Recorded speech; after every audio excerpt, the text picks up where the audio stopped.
Welcome back to Fallingfoxgaming, everybody. I am your host, Blaine, and today we're picking up with some more Kenshi. We're starting part 3. Enjoy. It has been 4 days since our heroes arrived in town.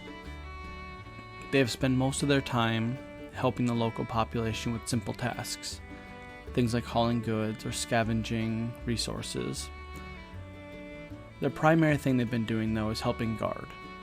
Since they've been here, several bandit groups have tried to attack the town.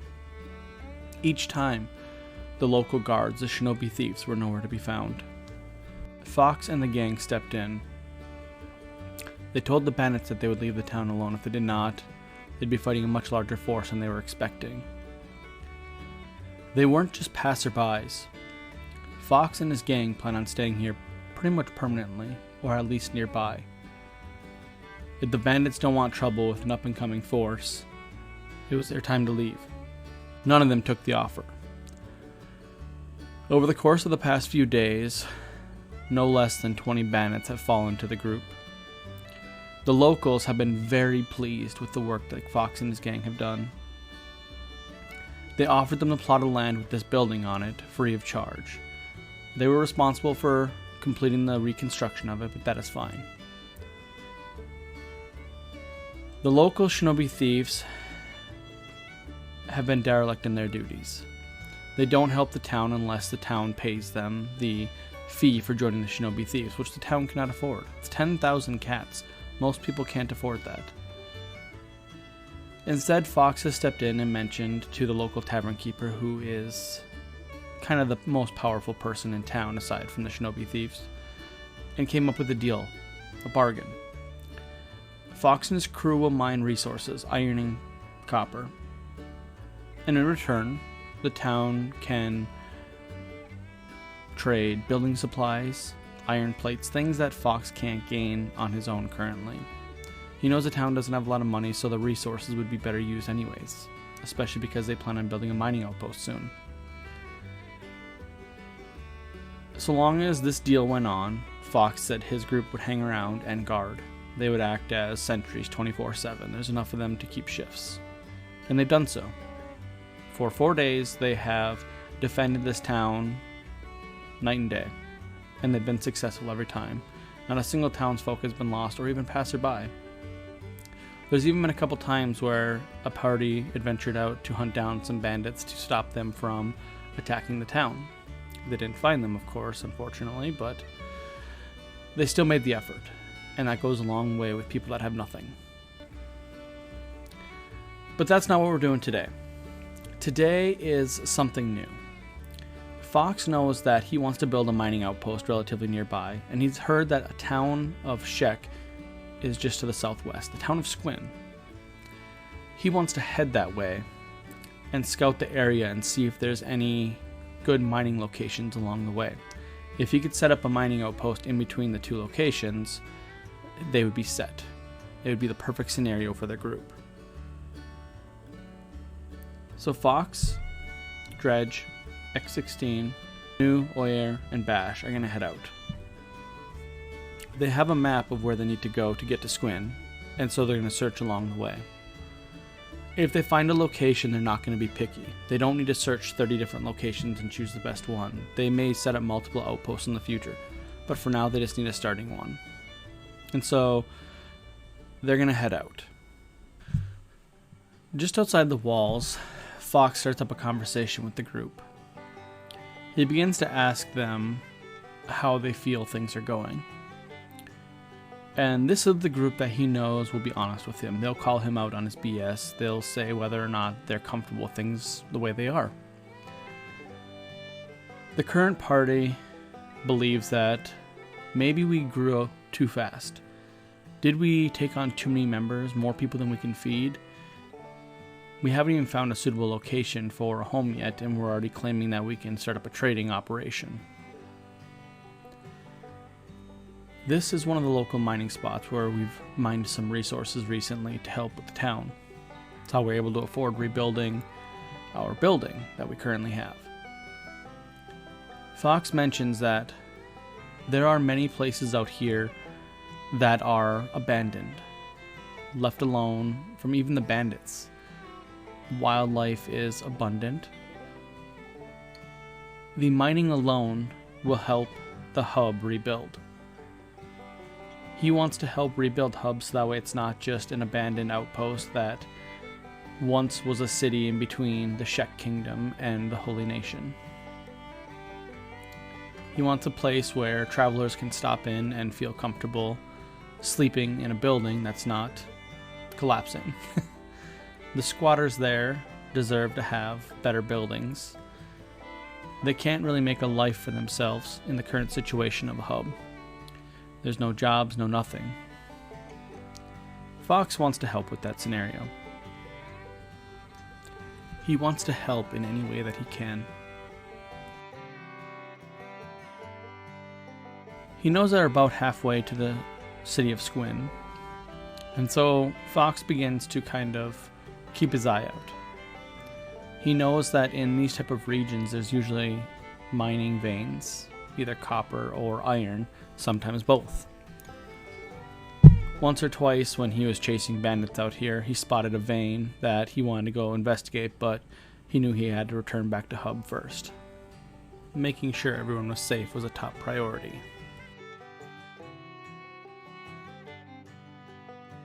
As he looks over the horizon, he notices something. He sees several veins all right next to one another. Now, as we're going to pause here for a second for the story, because I've actually already scouted this area. I do know that this is a fantastic place for our first operation, because I noticed when I was actually going to attack those bandits over there that this location was pretty safe. The bandits are really far away, and there is several mining veins all in this general area, all pretty close to each other, where I think that we could build a single building to defend each of the locations. Now, this is really close to both Hub and Squin.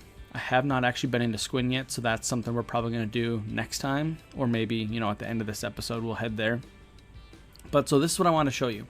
So there's this really big iron ore vein here, and if you look at it, 3 people can mine it. So 3 people can mine this iron vein, which is fantastic. This little vein right next to it, 2 people can mine copper. This one right here, 2 more people can mine copper.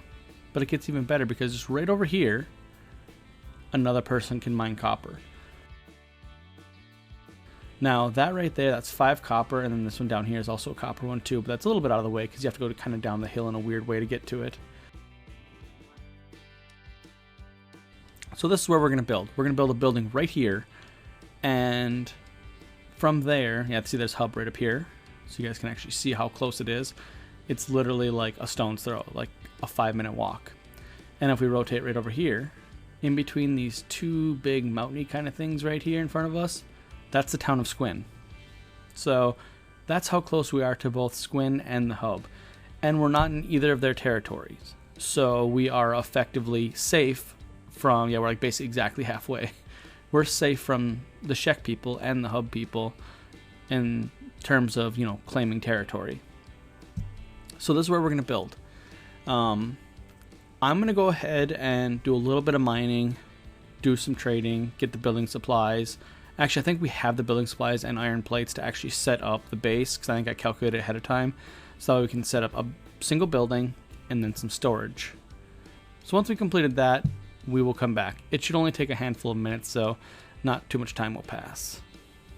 Alright, so it's actually still the same day, just a few hours in game has passed, and we've actually set up our base, our first building, with some storage and everything.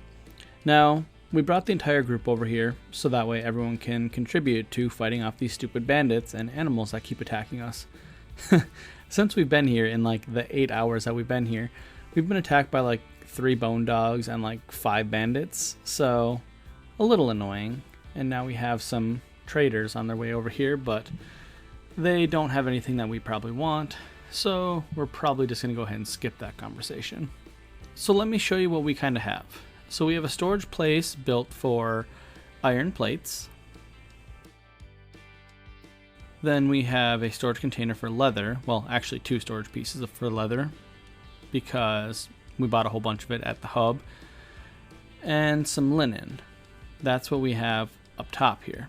Now, I bought the linen and leather in a larger quantity than I probably needed to, but if we need it in the future, we at least have it. And I don't plan on making the machines to be able to make it for a long time, so I figured we'd just stock up a little bit.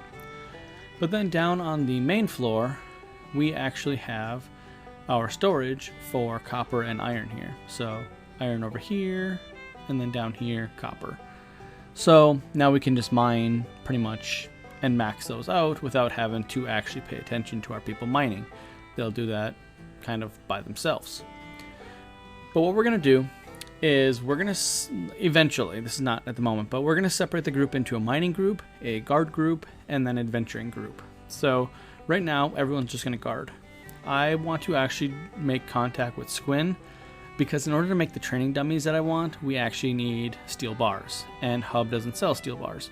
So everyone's going to kind of hang out here, and they're going to maybe farm some ore in a little bit here, just so we can get some money to actually buy the steel bars. But what I'm going to do is I'm going to have Dredge and Oyer, who is our primary pack mule person, head to Squin. So they're going to head on out. So the trip to Squin is actually really quick. It's only about a minute or 2 away. And the guard is going to come on out and probably yell at us to search our bags, which is fine. We've never been here before. I'm glad he'll search our bags, because unlike the United Cities people, they won't plant contraband in our bags and then charge us not to kill us. The thing that's nice though is I want to show you guys this. So I'm actually running away from some bone dogs. He will attack them, and look at his stats. They are insane. 68 strength, 67 attack. This guy could destroy these things on his own, but we're gonna go help just for some free experience. Now, once we're done, killing these things, which shouldn't take long at all. Yeah, I mean, like, that guy just wrecks him. Like, look at all the blood. That's so much. Yep, and he's just gonna come on, finish. Yep, there we go. And now he'll yell at us. Like, let me see your bags. We should probably heal ourselves, yeah. Ooh, a stomach wound. Yeah, well, here I actually took, like, a bleeding wound, too. Ouch, that was bad. That could have sucked. We'll go ahead and take the stuff from the dogs. That way they'll die. And then we can also sell that for some free money.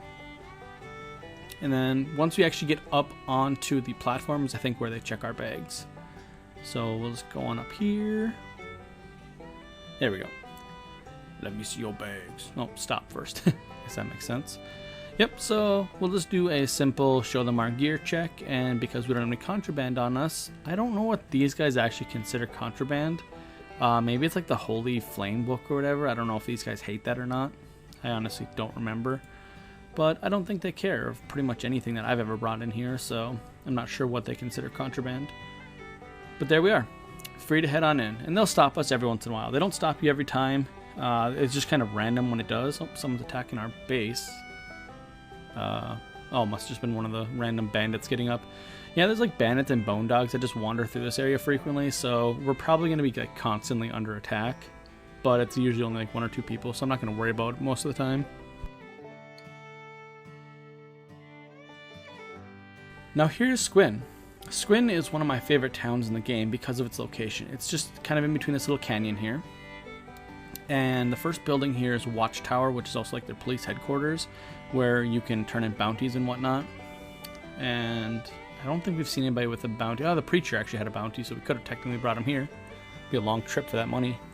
Then you have the armory and your weaponsmith here. We don't really need too much from these guys. We might just gear out a couple people just with some basic gear. But in general, we'll probably eventually start making our own stuff. And then, of course, you have the bar over here, which is where we're going to try and recruit some more people. And that's where you can also usually find like the plastic surgeon to change your people's names and how they look and everything. Then you have a few residential buildings. You can't buy any of the residential buildings that are already built. And there's a bar here. The 2 buildings that are broken here, you can buy and rebuild and live in. And the general trader, which is our favorite building because that's where we're going to spend a lot of our time. We might even just keep someone here permanently to check prices. And then the other residential building in the top corner over here, again, is private. And then there's the Traders Station, which is a useful place to buy backpacks and whatnot. But yeah, so any of the buildings that are actually pre-built and, you know, actually in good shape, you can't actually buy. They're all private buildings, so you already, you know, they already have owners. But we can buy the destroyed ones and rebuild them if we want. If you're a new player, I highly recommend you go to Squin first. This is a fantastic starting town because it's very safe, and there's several mining nodes nearby. But if you go out the gates, if you go either left or right outside the gate from either gate, you will find a copper or iron vein immediately, pretty much, or right around the corner. So if you're new, I recommend you come here and start your story here. But I think this is where we're going to leave it for today, everybody. We have found a second town. We have started our outpost. When we come back, I will have spent some time to get the training dummies up. That is going to be a long, tedious process that I think is just going to be boring to watch. So essentially all we're going to do here is we're going to come into the trading station. We're going to buy a bunch of steel bars and then head back to our outpost to build training dummies.